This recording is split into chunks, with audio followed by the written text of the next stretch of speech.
Brazilian defender Gabriel Magalhães এই মুহূর্তে বিশ্ব ফুটবলের অন্যতম ফর্মে থাকা সেন্টার ব্যাক। 2025 সাল জুড়ে একটিও ড্রিবল পাস হননি তিনি। এক অবিশ্বাস্য রেকর্ড। আর্জেন্টিনা কি প্রস্তুত এই রক্ষণের দেওয়াল ভাঙার জন্য?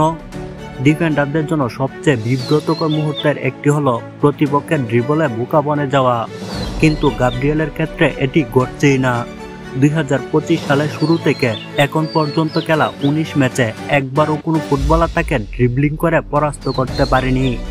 এই পারফরমেন্স কেবল ইংলিশ প্রিমিয়ার লিগেই নয়, ব্রাজিল জাতীয় দলেও দেখা গেছে। প্রতিপক্ষের স্ট্রাইকাররা তাকে পরাস্ত করার জন্য মরিয়া, কিন্তু গাব্রিয়েল যেন অটল অটুট এক দুর্গ। শুধু ড্রিবল পাস্ট না হওয়া নয়, গাব্রিয়েলের রক্ষণাত্মক পরিসংখ্যানও চমকে দেওয়ার মতো। প্রতি ম্যাচে গড়ে তিনি 3.1টি করে ট্যাকল করেন। বিপক্ষের আক্রমণ প্রতিহত করার হার 91%, এরিয়া ডুয়েলস জয় 75%। কোনো বড় ভুল ছাড়া ধারাবাহিকভাবে এই পারফরমেন্স করে যাচ্ছেন তিনি। এই সংখ্যাগুলোই প্রমাণ করে তিনি বর্তমানে বিশ্ব ফুটবলের অন্যতম ভয়ঙ্কর এক ডিফেন্ডার। কোপা আমেরিকা 2024-এর ব্যর্থতার পর ব্রাজিল নতুন করে দল গুছিয়েছে।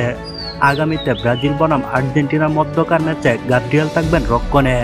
লিওনেল মেসি, লাউতারো মার্টিনেজ বা আলভারেজ যেই আসুক না কেন, গাব্রিয়েল যেন এক অদৃশ্য প্রাচীর হয়ে দাঁড়িয়ে থাকবেন তাদের সামনে।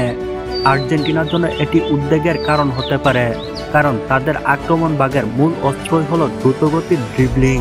কিন্তু গাব্রিয়েলের সাম্প্রতিক ফর্ম দেখে মনে হচ্ছে আকাশী সাঁতারদের আক্রমণ বারবার আটকে যাবে এই ব্রাজিলিয়ান দেওয়ালে।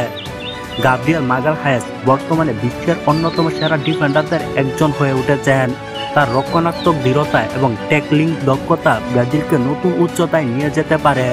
আর্জেন্টিনা কি পারবে এই ব্রাজিলিয়ান মনস্টারকে পরাস্ত করতে, নাকি আবারও প্রমাণ হবে গাব্রিয়েল মাগালহায়েসকে ড্রিবলিং করা অসম্ভব?